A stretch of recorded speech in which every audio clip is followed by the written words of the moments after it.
اور انہوں نے آخر میں کہا ہے کہ جزاک اللہ خیر مفتی صاحب، اس بار ہم نے کچھ زیادہ ہی سوال پوچھ لی. بات تو صحیح ہے، لیکن کوئی حرج کی بات نہیں، آپ اس سے اور زیادہ پوچھیں، سوال تو ہیں ہی پوچھنے کے لیے، اور کمنٹ باکس بنایا ہی اس لیے گیا ہے. اس کے بعد سوال ہے ہمارے بھائی شمیم عالم کا. سوال کر رہے ہیں السلام علیکم مفتی صاحب، نماز میں کوئی صورت کی جگہ پر آیت الکرسی یا الف لام میم پڑھ سکتے ہیں؟ پلیز بتائیں. نماز میں سورہ فاتحہ کے بعد آپ کچھ بھی پڑھ سکتے ہیں پورے قرآن میں، الف لام میم سے لے کر سورہ ناس تک، کوئی پریشانی کی بات نہیں ہے. آپ سورہ بقرہ بھی پڑھ سکتے ہیں، سورہ آل عمران بھی پڑھ سکتے ہیں، سورہ نساء بھی پڑھ سکتے ہیں، مائدہ بھی پڑھ سکتے ہیں، آیت الکرسی بھی پڑھ سکتے ہیں، کچھ بھی پڑھ سکتے ہیں.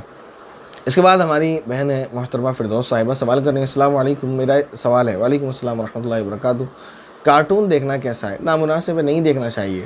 اور اگر اس میں کوئی شرکیہ چیز دکھائی جا رہی ہے جیسا کہ اکثر کارٹون میں ہو رہا ہے، تو پھر اس کارٹون کو دیکھنا بہت بڑا گناہ ہے، کیونکہ بچوں کا مائنڈ واش کیا جا رہا ہے. بچوں کو دکھایا جا رہا ہے کہ اسے سپر پاور کی جب ضرورت پڑی تو وہ کسی مورتی کے آگے جھک گیا، یا اس نے ایک الگ طرح کی ورشپ کی اور کسی کا نام جپا. یہ ساری شرکیہ چیزیں بچوں کے ذہن میں بیٹھیں گی تو پھر وہ ان کا ایمان گڑبڑ ہو جائے گا.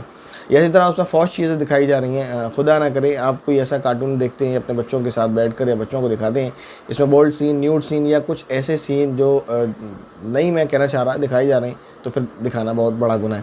تو بہتر یہی ہے کہ کارٹونز نہ دیکھے جائیں. دوسرا سوال ان کا یہ ہے، مولا یصلی وسلم نعت پڑھنا کیسا ہے؟ کیا وہ نعت شرک ہے؟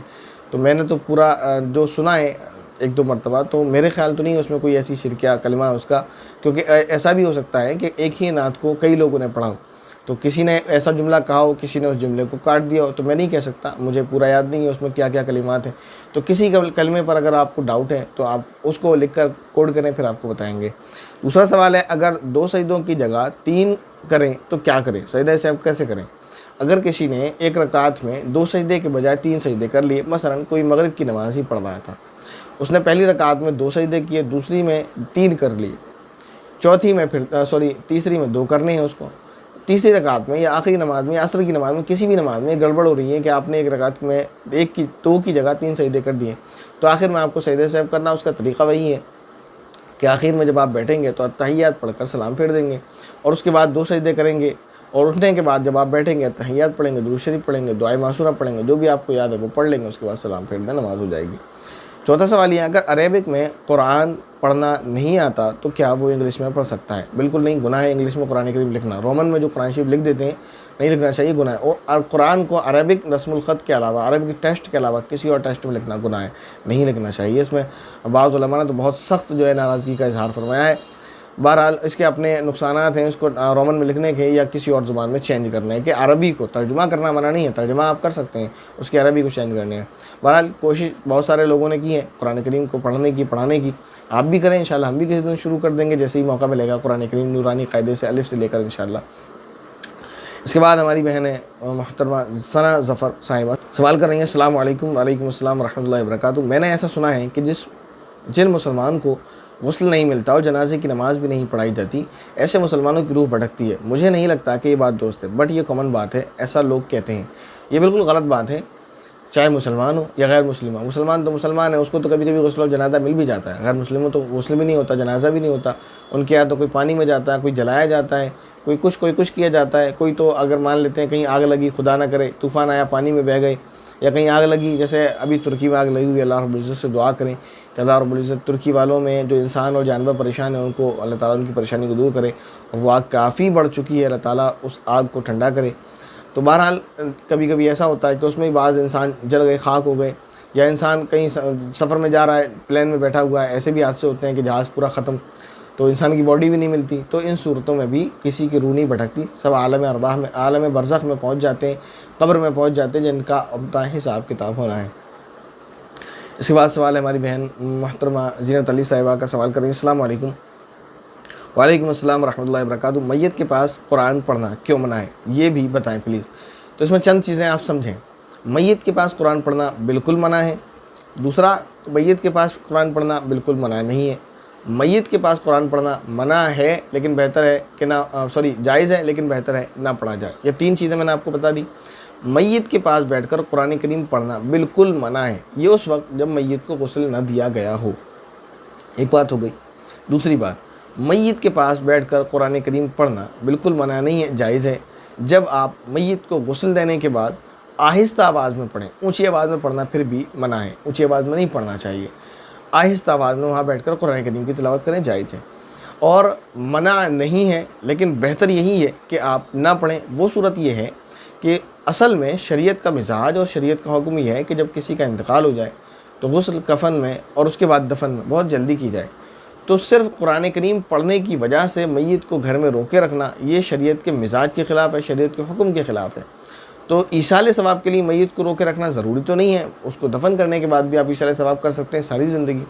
تو اس صورت میں صرف قرآن کریم کی تلاوت وہاں بیٹھ کر کرنے کے لیے جنازے کو روکنا یہ پھر منع ہے، یہ بہتر نہیں ہے۔ ہاں البتہ پہلے ہی کسی وجہ سے روکا جا رہا ہے، مثلا کسی کا والد کا انتقال ہو گیا، بیٹا ان کا آ رہا ہے، تو کہیں تک بات سمجھ آتی ہے، تو اس دوران اگر میت کو غسل دے دیا گیا، وہاں بیٹھ کر لوگ آہستہ آواز میں قرآن کریم کی تلاوت کرنا چاہیں تو کر سکتے ہیں۔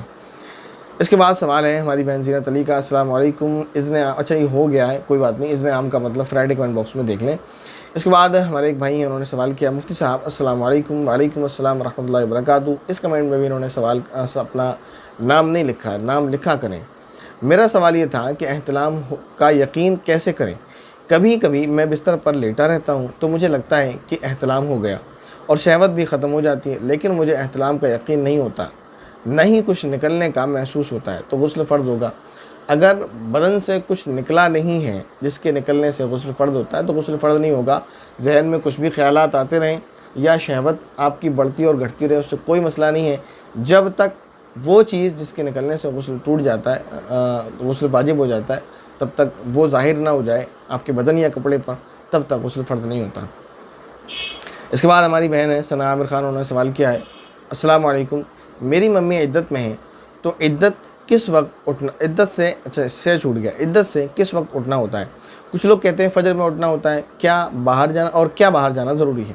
کوئی فجر کی قید نہیں ہے، جب آپ کے عدت کے دن پورے ہو جائیں، یعنی جو بھی عدت میں ہیں اس وقت ان کے عدت کے دن پورے ہو گئے، مسئلہ ختم ہو گیا۔ اٹھنا لوگوں میں یہ شاید ذہن بنا ہوا ہے کہ عدت کے دوران عورت کو کہیں بند کر کے رکھنا ہے، یا یہ ذہن بنا ہوا ہے کہ عدت کے دن دوران اٹھ کر کہیں جانا ہے، تو یہ اٹھنے والا سوال اسی لیے، ورنہ تو جیسے عدت میں تھی ویسے عدت کے بعد بھی ہے، رہنے اور اٹھنے اور بیٹھنے کے اعتبار سے صرف چند چیزیں اس کے لیے منع تھیں، زیب و زینت کا اختیار کرنا منع تھا، کہیں نکاح کرنا منع تھا، گھر سے باہر نکلنا منع تھا، وہ قید اب اس سے دفع ہو جائیں گی، ختم ہو جائیں گی۔ اب وہ گھر سے باہر نکلنا چاہے تو جا سکتی ہے، مطلب ضرورت کے بھی، بلا ضرورت تو نہیں جانا چاہیے کسی کو بھی بلا وجہ گھر سے باہر۔ پہلے یہ تھا کہ ضرورت شدیدہ ہو، جیسے مریض ہے تو اس کو علاج کے لیے بہرحال جانا ہے، وہ ایک مسئلہ الگ تھا، تو اب وہ گھر سے باہر نکل سکتی ہیں، اپنے سسرال جا سکتی ہیں، مائکے جا سکتی ہیں، بھائی سے ملنے جا سکتی ہیں، کہیں اور بھی جا سکتی ہیں، یا اسی طرح وہ اگر اپنے سر میں تیل، شیمپو، کنگھی وغیرہ کرنا چاہیں کر سکتی ہیں، اور اسی طرح وہ زیب و زینت اختیار کرنا چاہیں کر سکتی ہیں، اچھا لباس پہننا چاہیں چمک دمک والا پہن سکتی ہیں، تو ایسا کوئی مسئلہ نہیں ہے کہ اٹھنا اسی لیے لوگ سمجھتے ہیں، میرے خیال سے لوگوں میں یہ سمجھا جاتا ہے کہ ان دنوں میں کہیں بند کر کے رکھنا ہے عورت کو، تو ایسا نہیں ہے، ان کی عدت کے دن پورے ہو گئے، وہ اب جو چاہیں وہ کر سکتی ہیں، شریعت کے جائز کام۔ اس کے بعد یہ کہ کیا باہر جانا ضروری نہیں ہے، لیکن چلے جانا چاہیے، میں بھی یہی کہنا چاہوں گا۔ ایک تو لوگ یہ سمجھتے ہیں جہاں لوگ اس کو ضروری سمجھتے ہیں وہاں نہیں جانا چاہیے، کیونکہ لوگ اسے دین کا حصہ سمجھ رہے ہیں، اور جہاں اسے لوگ ضروری نہیں سمجھتے وہاں لوگوں کو کوئی مسئلہ نہیں ہے، آپ گھر میں رہیں تب بھی، آپ گھر سے باہر رہیں تب بھی وہاں ضروری نہیں سمجھا جاتا۔ تو میری اپنی رائے ہے یہ کہ چلے جانا چاہیے گھر سے باہر، یعنی اپنے مائکے۔ آپ کوئی عورت ہے، اس کے شوہر کا انتقال ہو گیا، بیچاری ایک صدمے میں ہے وہ، اور اس نے اتنے دن اپنی عدت میں گزارے ہیں، 4 مہینے 10 دن 130 دن اس نے جو ہے گزارے ہیں، تو اس کے لیے بہتر یہی ہے کہ وہ اپنے والدین کے گھر ہو آئے، ماں باپ سے مل آئے، بھائی بہن سے مل آئے، تو اس کا کچھ دکھ ہلکا ہو جائے گا، تو چلے جانا چاہیے۔ لیکن میں نے پھر یہی کہا، اس میں عدت سے جانے اور جانے کا کوئی مسئلہ نہیں ہے، اور لوگ جہاں عدت میں جانے کو ضروری سمجھتے ہیں پھر وہاں نہیں جانا چاہیے، بالکل بائیکاٹ کرنا چاہیے کہ لوگ اسے دین کا حصہ سمجھتے ہیں، اور اگر دین کا حصہ نہیں سمجھتے، عدت کے لیے ضروری نہیں سمجھتے، تو پھر دل ہلکا کرنے کے لیے بھی اور کچھ دنیاوی چیزوں کے لیے جانا چاہیے۔ اس کے بعد سوال ہے ہمارے بھائی محمد سلیم صاحب کا، سوال کر رہے ہیں، ماشاءاللہ بہت خوب مفتی صاحب، سمع اللہ لمن حمیدہ کو ایک ساتھ کیسے پڑھیں گے؟ بیچ میں وقف کرنا ہے یا بغیر وقف کے ایک ساتھ ملا کر پڑھنا ہوگا؟ جواب عنایت فرمائیں۔ اصل میں وہاں لوگ غلط پڑھتے ہیں، اس کی وضاحت کی گئی تھی۔ لوگ اصل میں یوں پڑھتے ہیں سمع اللہ لمن، لمن جو پڑھتے ہیں، یہ بتایا تھا کہ یہ لمن نہیں ہوتا، سمع اللہ ہوتا ہے اور پھر لمن ہوتا ہے، پھر حمیدہ، یہ 3 کلمے ہیں، تو پڑھنا تو آپ کو ایسے ہی ملا کر بنا وقف کیے اس طرح سے سمع اللہ لمن حمیدہ۔ لیکن یہاں یہ یاد رکھیں کہ بتایا گیا تھا کہ اصل کلمہ کیا ہے تاکہ لوگوں کو علم ہو جائے۔ اگر کوئی سمع اللہ لمن حمیدہ بھی پڑھے گا یا کوئی سمع اللہ لمن حمیدہ بھی پڑھے گا تو اسپیڈ سے پڑھنے میں ایک جیسا ہی لگتا ہے، لیکن یہ بتا دیا گیا تھا آپ کو پڑھنا کیا ہے، آپ سمجھ کیا رہے ہیں، آپ پڑھ کیا رہے ہیں، تاکہ آپ لمن ہی نہ پڑھ رہے ہو قصدن۔ آپ کو پڑھنا سمیع اللہ لمن حمدہ ہے، لیکن اسپیڈ کی وجہ سے وہ اگر ایسا لگتا ہے تو کوئی پکڑ اور کوئی گناہ کی بات نہیں ہے، تو آپ کو یوں ہی پڑھنا ہے سمیع اللہ لمن حمدہ، بس اتنی سی بات ہے۔ اس کے بعد ہماری بہن سینت علی صاحبہ سوال کر رہی ہیں، السلام علیکم، آپ نے دوسری کلپ میں بتایا تھا کہ سورہ کافرون نہیں پڑھ سکتے حیض میں، اس میں بتایا سورہ اخلاص نہیں پڑھ سکتے، وضاحت فرمائیں۔ تو میرے خیال سے یہ آخری کلپ سوال ہے اس کلپ کا، اور یہ اس لیے لے لیا گیا کہ ابھی جو فرائیڈے کمنٹ باکس گزرا ہے اس کے تعلق سے ان کا ایک سوال ہے۔ سوال کیا ہے وہ بعد میں بتائیں گے، پہلے جو لکھا ہے انہوں نے ماشاءاللہ اردو میں لکھ رہی ہیں، بہت اچھی بات ہے، میں جو ہے بہت خوش ہوں اس بات سے، اور آپ سبھی بہن بھائیوں سے بھی درخواست ہے کہ اردو میں کمنٹ کریں گے، انشاءاللہ بڑا فائدہ ہوگا اس کا، لیکن اردو میں آپ کمنٹ وہی کریں جو چھوٹے چھوٹے ہوں، ابھی اسٹارٹنگ میں بڑے کمنٹ ایک دم نہ کریں، پتہ چلے آپ نے کوئی بڑا کمنٹ اردو میں کر دیا اور اس میں کافی غلطیاں ہوں تو میرے پڑھنے میں بھی نہ آ سکے تو پھر گڑبڑ ہو جائے گا، چھوٹے چھوٹے کمنٹ کریں ابھی بس، اور اگر کوئی بڑا کمنٹ آپ کو کرنا ہے تو پھر وہ آپ انگلش میں، ہندی میں یا رومن میں کریں۔ سوال ہے ان کا، السلام علیکم، آپ نے دوسری کلپ میں تو میں جو لکھا آپ نے میں کے بعد آپ نے بڑی یا بنائی ہے، تو یہ موبائل کا مسئلہ ہے، اس میں آپ کو چھوٹی یا نہیں ملی ہوگی، چھوٹی یا کو ڈھونڈیں، میں کے میم کے بعد چھوٹی یا بنائیں، اس کے بعد نون غنہ بنا نقطے والا نون لگائیں گے تب ہوگا بیں۔